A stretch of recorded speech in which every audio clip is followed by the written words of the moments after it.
Hello students, welcome to my channel easy learning account. आज के इस वीडियो में हम हायर परचेज सिस्टम को ही आगे बढ़ाएंगे और आज जो हम इम्पोर्टेंट टॉपिक देखेंगे वो होगा when the interest rate is not given. Previous 2-3 videos से बच्चों जो हमने क्वेश्चंस किए, जो हमने कॉन्सेप्ट पढ़ा, उसमें एक कॉन्सेप्ट ने देखा कि वैल्यू में अगर इंटरेस्ट इंक्लूड है तो इंटरेस्ट की वैल्यू कैसे कैलकुलेट करें।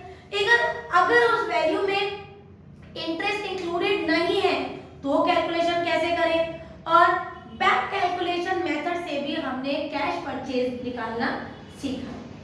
आज के टॉपिक में जो हमारा कॉन्सेप्ट रहेगा वो रहेगा when in the given question hire purchase amount is given, cash price is given but interest is not given. तो जब इंटरेस्ट ही नहीं होगा तो हमें कैसे मालूम पड़ेगा कि इंटरेस्ट कितना लगा इन ईच इंस्टॉलमेंट।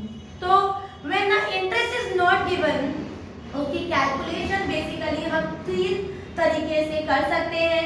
पहला है बेटा हमारा प्रोडक्ट मेथड, दूसरा है हमारा proportionate method and the third one is inverse progression method. एक एक करके तीनों मेथड के बेस में हम एक एक क्वेश्चन करेंगे और समझेंगे कि हम किस तरह से इंटरेस्ट निकालेंगे और किस तरह से हम फर्दर उसको आगे बढ़ाएंगे इन द बेसिक अकाउंट्स और जनरल एंट्रीज, राइट। तो मैंने एक क्वेश्चन लिखा हुआ है, हम उस क्वेश्चन से सीखेंगे कि इंटरेस्ट को कैसे निकालते हैं और पहला मेथड इस्तेमाल करेंगे जिसका नाम है प्रोडक्ट मेथड।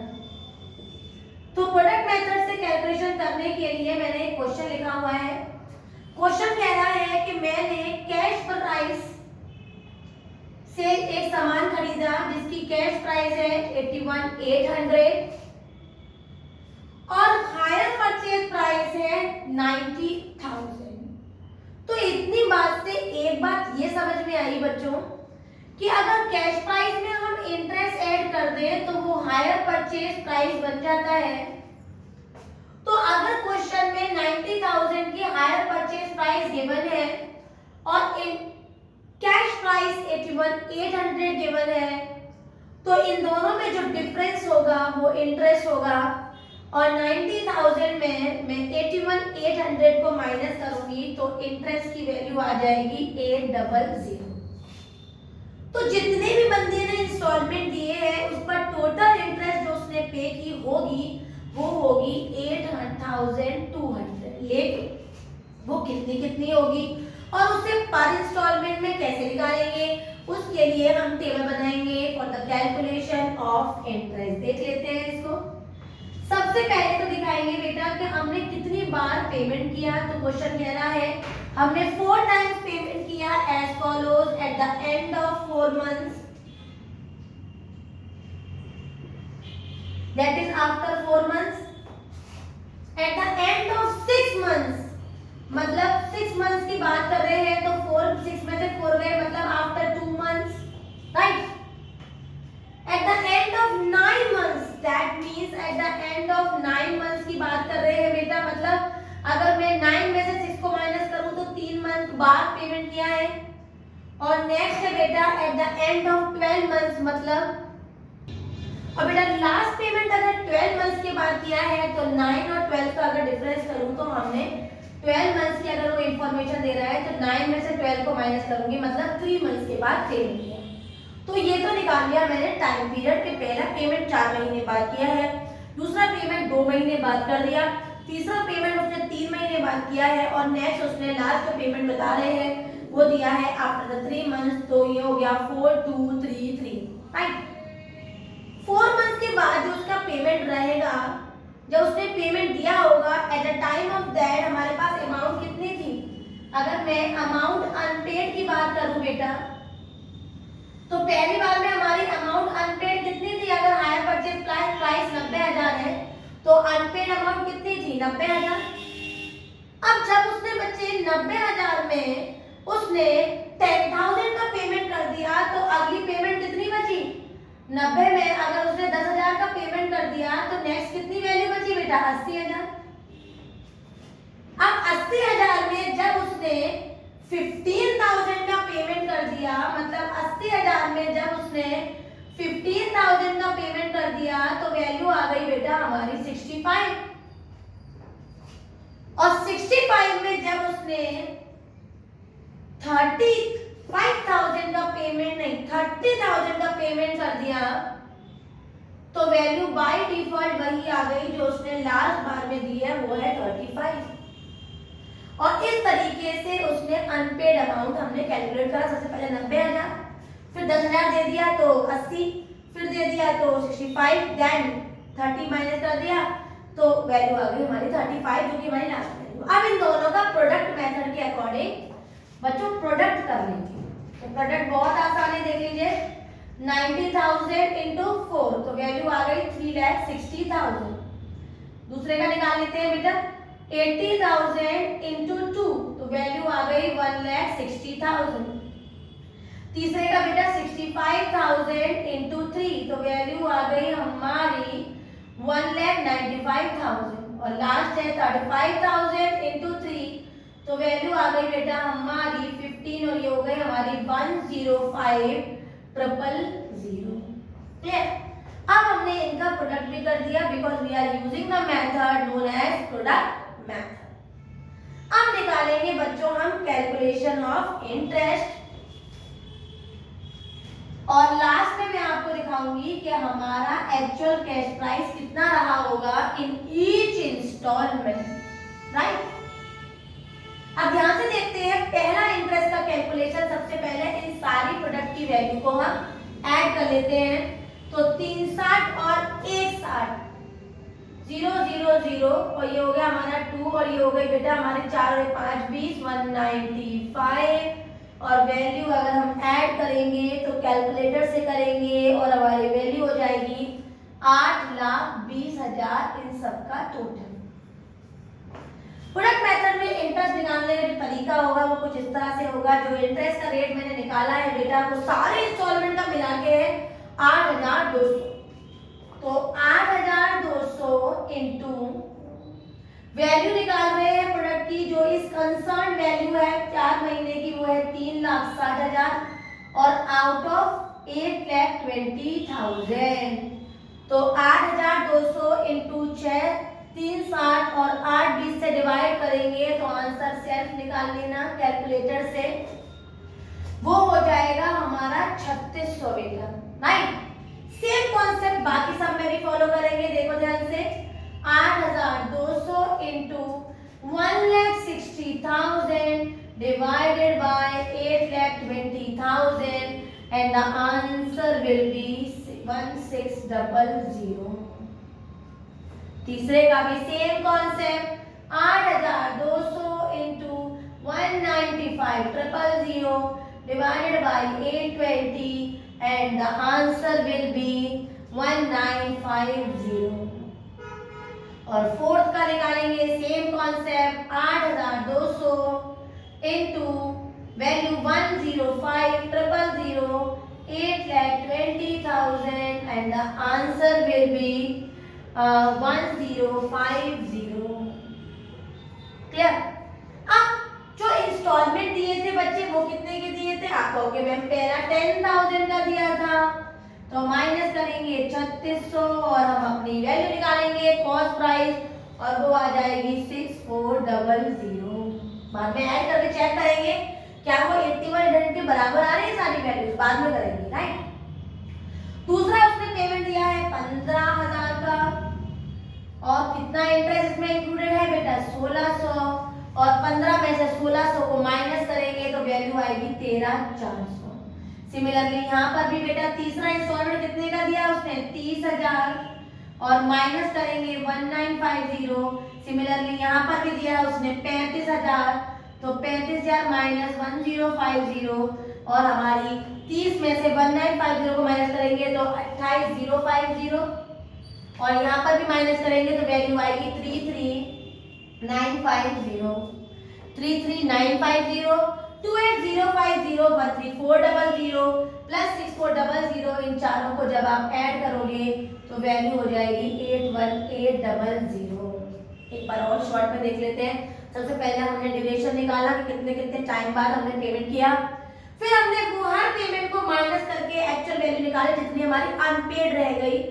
उसके बाद दोनों का प्रोडक्ट कर दिया, प्रोडक्ट का एडिशन किया, value divided by the total value into the amount of interest, हमने इंडिविजुअली इंटरेस्ट निकाला और हर हायर परचेज के इंस्टॉलमेंट में से इंटरेस्ट को माइनस करके कैश बैलेंस निकाला।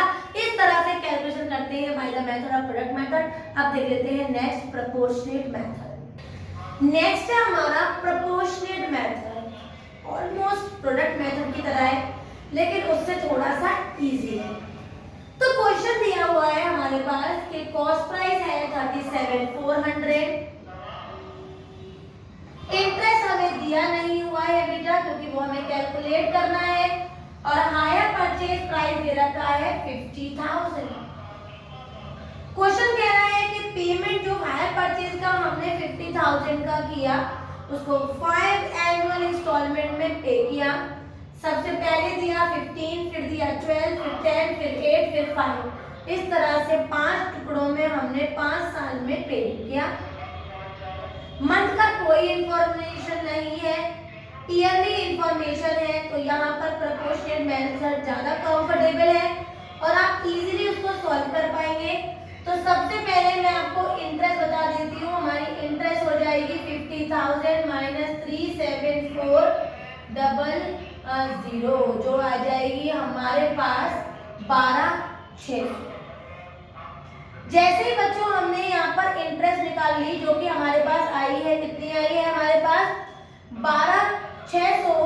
अब हम क्या करेंगे, अब हम करेंगे according to the given information calculation of individual interest of the given hire purchase instalments, right. तो उसके लिए भी हम टेबल बना देंगे और टेबल में सबसे पहले लिखेंगे कि हमने किस तरह से ईयर में पेमेंट किया। तो पहले फर्स्ट ईयर के एंड में, सेकंड ईयर के एंड में, थर्ड ईयर के एंड में, फोर्थ ईयर के एंड में और फिफ्थ ईयर के एंड में हमने पेमेंट किया। फर्स्ट ईयर के एंड में अगर मैं अमाउंट अनपेड निकालूं बेटा तो सबसे पहले 50,000 अनपेड था before eight the end of the first year. हमारे पास अनपेड अमाउंट कितना था 50,000। दोबारा में मैंने end of the first year कितना पेमेंट कर दिया, वो किया बेटा मैंने 15,000। तो 50,000 माइनस 15,000 तो बेटा मेरी वैल्यू आ गई 35,000।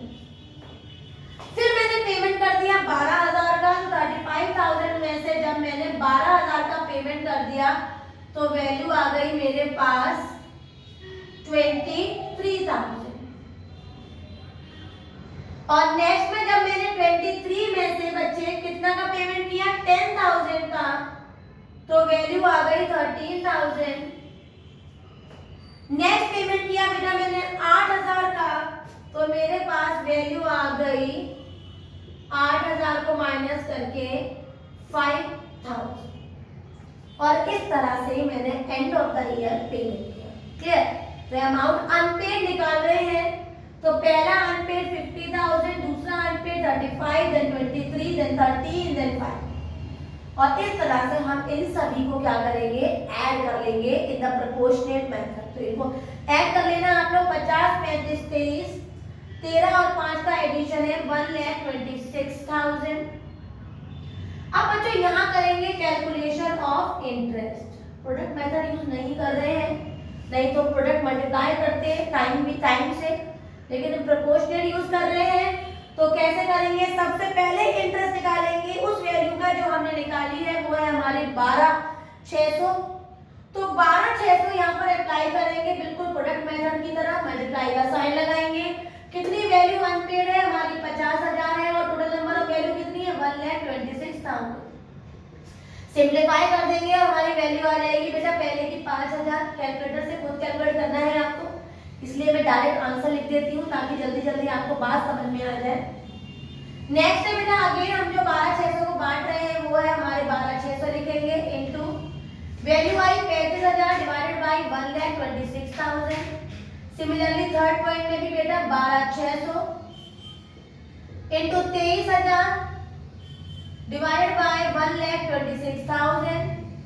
और नेक्स्ट कॉन्सेप्ट में भी सेम 12,600 इनटू 13,000 डिवाइडेड बाय 1,26,000। 26,000 और लास्ट में भी बेटा 12,600 into 5,000 divided by 1,26,000 which is the total of the unpaid amount. इन सभी की वैल्यू निकाल लेती हूँ। 3500, 2300, इसकी वैल्यू आ जाएगी हमारे पास 3500, इसकी आ गई बेटा 2300 और नेक्स्ट वैल्यू आ गई इसकी 1300 और लास्ट में आ गई बेटा इसकी 500, राइट। तो 5,000, 3500, 2300, 1300, 500 आ गया इंटरेस्ट। और अगर मैं हायर परचेज प्राइस में इंटरेस्ट निकालूंगी तो बहुत आसान है। यहाँ पर हमें कैश प्राइस निकालना दिखाऊंगी अगर आपको, तो वो हमने पहला पेमेंट कितने का करा, 15,000 का। तो 15,000 में कितने की हमारे पास इंटरेस्ट लगी बेटा, 5,000। तो 15 में से 5 गए तो पहले की कैश प्राइस कितनी हो जाएगी बेटा, वो हो जाएगी 10,000। सिमिलरली यहाँ पर भी यही करेंगे। दूसरा किस्त कितने का दिया बेटा, 12,000। कितना इंटरेस्ट आ गया, 3500, वैल्यू निकाल लेंगे। तिवारा में कितना पेमेंट किया बेटा, 10,000। इंटरेस्ट कितना था, 2300, वैल्यू निकाल लेंगे। और नेक्स्ट में आपने कितना पेमेंट किया, 8,000। इंटरेस्ट कितना दिया, 1300, वैल्यू निकाल लेंगे। और नेक्स्ट में बेटा कितना पेमेंट किया आपने, 5,000। कितने की इंटरेस्ट दी, वैल्यू आ गई 500, तो वैल्यू कितनी आ गई बेटा, 4,500। रिमेनिंग वैल्यू भी निकाल देते हैं, 6,700। उससे पहले वैल्यू को माइनस करेंगे 7,700 और उससे भी पहले वाली अगर माइनस करूं तो 8,500 and when you do the addition of all these four you will get the amount 37,400. This is how we do the calculation of proportionate method. एक और देख लेते हैं inverse progressive method. The third one is inverse progression method. बहुत ही easy method है और ज्यादातर मैं इसी का इस्तेमाल करती हूँ और मैं आपको सजेस्ट करूंगी कि यही मेथड इस्तेमाल करिए unless and until the question doesn't say that which method you have to apply, right? तो क्वेश्चन में है कि हमारी जो कैश प्राइस है वो 50,000 है। डाउन पेमेंट हमने 10,000 का कर दिया और 4 क्वार्टरली पेमेंट किया by 11,000 amount each. 4 quarterly payment किया and which is including the interest. Calculate the interest by using the inverse progression method. बहुत आसान है इसका कैलकुलेशन, ध्यान से देख लेते हैं। सबसे पहले कैलकुलेट करने से पहले मैं आपको बता देती हूँ कि कैश प्राइस क्वेश्चन में है, इंटरेस्ट अगर मैं उसमें ऐड कर देती हूँ तो वैल्यू बन जाती है हायर परचेज की, राइट। कैश प्राइस अगर 55,000 है तो हायर परचेज प्राइस में निकाल के बता देती हूँ। तो उसने बेटा 10,000 का पेमेंट तो डाउन किया और 11,000 रुपए के उसके लिए 4 बार इंस्टॉलमेंट दिए। तो कुल हायर परचेज कितनी आ गई हमारे पास, आप कहोगे इनको ऐड कर ले तो आ गई 54,000। 54 अगर मैं बच्चे यहाँ लिख देती हूँ तो छुपी हुई इंटरेस्ट कितनी आ गई, वो आ गई 4,000। तो इंटरेस्ट कितनी है हमारे पास बच्चे, 4,000। अब 4,000 4 इंस्टॉलमेंट के अंदर है ना, इंडिविजुअली हर ईयर की या हर इंस्टॉलमेंट में इंटरेस्ट कितनी है उसे निकाल लेते हैं। तो सबसे पहले मैं यहाँ पर लिख लेती हूँ जो इंफॉर्मेशन हमें गिवन है कि उसने कहा कि भैया 4 इंस्टॉलमेंट में हमने पेमेंट किया। 4 इंस्टॉलमेंट में पेमेंट किया तो मैं यहाँ पर लिख सकती हूँ इंस्टॉलमेंट आउटस्टैंडिंग, मतलब कितने इंस्टॉलमेंट शेष है। तो यहाँ पर 4 बचे हुए हैं अभी, फिर 3 बचे हुए हैं, फिर एक और दिया है तो 2 बचे हैं और फिर 1 बच गया। तो यहाँ पर हमने इंस्टॉलमेंट आउटस्टैंडिंग लिख लिया। अगर इन सब का एडिशन करूँ तो मेरे पास एडिशन कितना आ गया, 4, 3, 2 and 1, the total will be 10। अब देखो इंटरेस्ट कितनी आसानी से कैलकुलेट हो जाएगी और वो देखो ध्यान से बेटा, 4,000 का अगर इंस्टॉलमेंट है तो upon 4/10, then again 4,000 into 3/10, then 4,000 into 2/10 and again 4,000 into 1/10 और वैल्यू को कैलकुलेट करेंगे तो 1,600 का इंटरेस्ट, देन 1,200 का इंटरेस्ट, देन 800 का इंटरेस्ट और देन 400 का इंटरेस्ट और इनको ऐड करो तो वैल्यू हो जाएगी अगेन 4,000। इजी है। अब आप ही बताओ बच्चों, अगर आपने इस तरह से इंटरेस्ट निकाल लिया तो आप कैश प्राइस कैसे निकालोगे, बहुत आसान है। कैश प्राइस डाउन पेमेंट के अलावा उसने पहला पेमेंट कितने का दिया था, तो आप कहोगे मैम डाउन पेमेंट का तो सेम टू सेम वैल्यू लिख देंगे, डाउन पेमेंट लिख देती हूँ यहाँ पर। अगली केस में उसने 11,000 की दी अगर, तो 11,000 में बच्चे हमारे पास इंटरेस्ट कितने की थी, 11,000 में 1,600 को माइनस करेंगे तो बेटा हमारे पास वैल्यू हो जाएगी 9,400। तो 9,400 का कैश प्राइस आ जाएगा। नेक्स्ट कर लेते हैं, फिर उसने 11,000 का पेमेंट दिया माइनस 800, तो पेमेंट आ गया बेटा हमारे पास 10,200 नहीं 9,800 सॉरी। अगेन लास्ट पेमेंट उसने हमारे पास कितने का दिया, फिर 11,000 का दिया बच्चे। तो 11,000 में हमने क्या किया, यहाँ तो माइनस किया 1,200, वैल्यू आ गई 10,800, ये इसका किया बेटा, ये इसका, देन अगेन 11,000 माइनस 800, वैल्यू आ गई हमारे पास 10,200, और 11,000 माइनस 400, तो वैल्यू आ गई हमारे पास 10,600। अगर आप इसको इसको इसको इसको और इसको इन पांचों को बच्चों ऐड कर लोगे तो you will get your cash price that is the 50,000, right. तो बहुत ही आसान था, इनवर्स प्रोग्रेशन मेथड। सबसे पहले इंस्टॉलमेंट को लिख दो, आउटस्टैंडिंग वाले को उसमें ऐड करो, और ऐड करके इंडिविजुअली सबका रेशो बना के, और 4/10, 3/10, 2/10, 1/10 आंसर निकाल लो। और जो पेमेंट आपने हाई बजट का किया था उसमें से इंटरेस्ट निकाल दो, तो कैश पैसा जाएगी। हर चीज घूम घूम के एक ही फॉर्मूले पे रुक रही है, that is the cash price plus interest equals to hire purchase price. तो आज हमने सीख लिया कि जब इंटरेस्ट भी नहीं होता तो कैसे हम इसको कैलकुलेट करते हैं। अब एक और वीडियो में हायर परचेज की बनाऊंगी जिसमें मैं कंप्लीट चैप्टर को वाइंड अप करूंगी, और कुछ छोटे मोटे पॉइंट जैसे डिफॉल्ट हो जाना पेमेंट का, और ये सारी चीजें हम सीखेंगे और चैप्टर को वाइंड अप करेंगे। अगर आज का ये important concept when the interest is not given आपको समझ में आया हो, एक एक पॉइंट आपको क्लियर हो गया हो, तो मेरी वीडियो को लाइक करें, शेयर करें और चैनल को सब्सक्राइब जरूर करें।